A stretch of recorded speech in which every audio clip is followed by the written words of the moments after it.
More than 20 years ago, I came to China for the first time. I was completely overwhelmed. The scale, the noise, the sheer pace of everything. But one thing I noticed very quickly was that while China was making almost everything the world consumed, it was doing it quietly. The labels said Nike, Samsung, Bosch, Philips. China was the engine room, but someone else's name was on the door. For decades, the world's factories sat here in cities like Ningbo, Shenzhen, Guangzhou, producing goods of every kind for Western brands.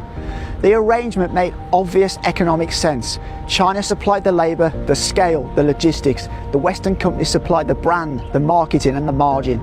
Chinese factories got the work, Western companies got the credit. But something has been shifting, and I don't think enough people outside China have noticed it yet. Over the last decade, the quality coming out of Chinese factories has improved dramatically, and the companies making these things started asking a very reasonable question. Why are we putting someone else's name on this? Today I'm in Ningbo, one of China's great industrial cities, visiting 5 companies, each in a different sector, each with a different story, but all pointing in the same direction. Chinese brands are going global, and some of them are already much further along than you'd think. We've got a kitchen appliance maker whose factory floor would make German engineers nervous, a power strip company that's now building EV charging infrastructure, and a highly automated car factory that's using the latest 5G technology. A heritage suit brand running its production on 5G, and an ergonomic desk company selling in 75 countries. You've probably seen their stuff and didn't even know it was Chinese. So, without further ado, let's go check it out. First up, Fotile. Now if you're watching outside of China, you probably haven't heard of them. But in this country, this brand is enormous. They make kitchen appliances, range hoods, dishwashers, water heaters, and they've spent 30 years doing just that one thing and trying to do it better than anyone else in the world. Fotile was founded here in Ningbo in 1996, and that singular focus shows in what they've built. This facility, the Fotile Future Factory, has racked up a series of industry firsts. The first automated stamping line for range hoods in China, the first intelligent automatic assembly line for range hoods, the first smart assembly line for water heaters. These aren't incremental upgrades, they're fundamental changes to how kitchen appliances get made. I'm surrounded by Fotile's patents all around me. It's quite incredible that they have a total of about 17,000 patents. I can't believe that's possible on domestic appliances. What I find interesting about Fotile isn't just the manufacturing speed, it's what that speed and consistency enables. When you can make products this reliably, you can invest heavily in design, materials and features without worrying about quality slipping. And looking around this showroom, these products would look completely at home in a high-end kitchen anywhere in the world. The gap between made in China and premium quality for products like this has essentially closed. And the numbers that come out of this factory are pretty staggering. Every 25 seconds, a finished range hood or dishwasher rolls off the line. Every 13 seconds, one of those big curved collector hood shells gets produced. That's not just fast. That's a level of precision, mass manufacturing that most people still associate with German or Japanese factories. But it's happening right here. If you want a single image that captures how far Chinese manufacturing has come, this might be it. The Zeekr factory, 2,000 acres, bigger than many town centres, and all of it devoted to building premium electric vehicles. Zeekr is a brand that many outside of China are only just beginning to discover, but in the EV world, it's already serious. It's a subsidiary of Geely, which also owns Volvo and Polestar. Founded with a clean mandate, build a genuine premium Chinese EV brand with a factory to match. Construction here began in late 2018. The factory came online in the third quarter of 2021, and it earned a place in Zhejiang province's first batch of future factory designations, a government certification for smart manufacturing excellence. So as well as the Zeekr brand, Geely also own the Volvo brand, and as many of Europeans will know, Volvo is considered to be one of the safest cars on the road. But that philosophy has gone through all the Geely brands now, so they pay lots and lots of attention to the Zeekr brand's safety, and that's a really important thing you need to consider when you're purchasing any car. And the facility is designed to produce 300,000 cars a year. That's a big number. So you can see how different models are all on the same line, and that's because of their flexible manufacture. As I mentioned earlier, they can have 6 different models on the line at one time. And that's something that traditional production lines just cannot do. And that's what makes their manufacturing so efficient.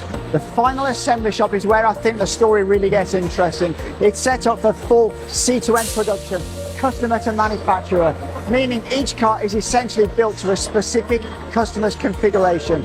Chassis, joining, glass installation, tyre fitting, all fully automated with intelligent torque control systems and machine vision checking at every stage. That level of customization at this kind of volume is genuinely hard to do. It's so cool, there's like a little robotic truck with all the screws and nuts and bolts on, and it kind of follows the guy and he's exactly where he needs to be when he's putting the bolts and screws on. That's so cool. All right, anyone who's lived in China more than a few weeks knows this brand, Bull, Gongyu, the power strip. They're in every apartment, every office, pretty much every room. Reliable, affordable, absolutely everywhere. And if that was the whole story, it'd be a perfectly good story, but it's not the whole story. Bull has built out an entire new energy charging division, spanning a product range from 3.5 kilowatts, wall boxes, all the way up to 3 megawatts. For context, 3 megawatts is what you need to charge a fleet of heavy trucks at scale. Bull is covering that entire spectrum, and all their charging products carry China's mandatory 3C certification. This is serious, engineered infrastructure, not a side project. So this kind of manufacturing is very, very difficult to automate because there's a lot of feeding wires and things like that. But at Bull, they've managed to automate part of that process. So it's a semi-automated processor. You can see machines like this, and then there's like people at stations, and it goes onto another automatic process. So they've automated it as best they can, as advanced they can. And they've actually developed all those automation machines themselves because it's not like off-the-shelf stuff. So this production line behind me is a fully automated production line making these 3-way power adapters. And the mind-blowing figure, it produces 1 every 2 seconds. That's 30 per minute of these. That is just insane. No wonder Chinese manufacturing is next level. Just incredible. And you can see by the scale of this place, just look how many production lines they have. What? There must be 15, 30, 45, 60. There's at least 60 production lines all making these kind of adapters, and finally they're all boxed up like this, ready to go all over the world. As you can also see in this factory, there's AGVs everywhere taking finished product from the factory floor into the warehousing. And it's amazing how like so many factories in China are using all this AGV like for so much stuff. It really makes things very efficient. Their digital charging platform now manages over 2,200 stations, more than 35,000 individual charging ports, and nearly 62,000 registered EV users across China. On the commercial side, they're offering integrated solutions for truck stops, urban motorways, commercial energy storage projects, and rural highway corridors. Same company, same engineering DNA, very different scale of ambition, and I think that ambition is going to start showing up in international markets sooner than most people expect. LOCTEC is one of China's leading smart home and ergonomic office furniture companies. They design and manufacture height-adjustable standing desks, monitor arms, ergonomic chairs, smart fitness chairs, and a growing range of bedroom furniture, all built around human ergonomics. They hold more than 1,000 patents globally. They're the real thing. What makes LOCTEC's global strategy particularly interesting is what sits behind the products. They've built out a network of overseas public warehouses, not just for their own products, but as logistics infrastructure service for other Chinese companies trying to expand abroad. In other words, LOCTEC isn't just exporting desks, they're exporting the capability to export. They're building the roads that other Chinese brands will travel on. Just look at this model. This is their warehouse infrastructure. The scale of it, this kind of logistics investment isn't built by a company that's thinking short term. LOCTEC is building for a world where Chinese branded goods, their own and others, are as familiar to international consumers as any Western brand. And frankly, when you look at what's already on shelves in Europe and North America, that world isn't coming, it's already here. Younger, or Yager in Mandarin, is one of China's most oldest apparel brands. Founded in Ningbo, it grew into the dominant force in Chinese menswear. Their men's shirts have held the #1 market share position in China for 29 consecutive years. Their men's suits for 26 years.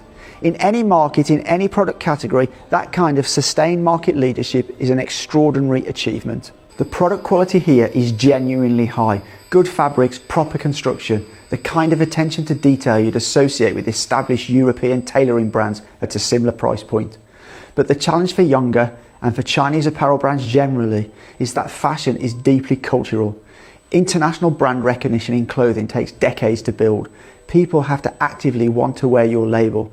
That's a different journey from manufacturing excellence alone. Younger's response has been to go extremely deep on the manufacturing side, to build production infrastructure so advanced that the factory itself becomes part of the brand story.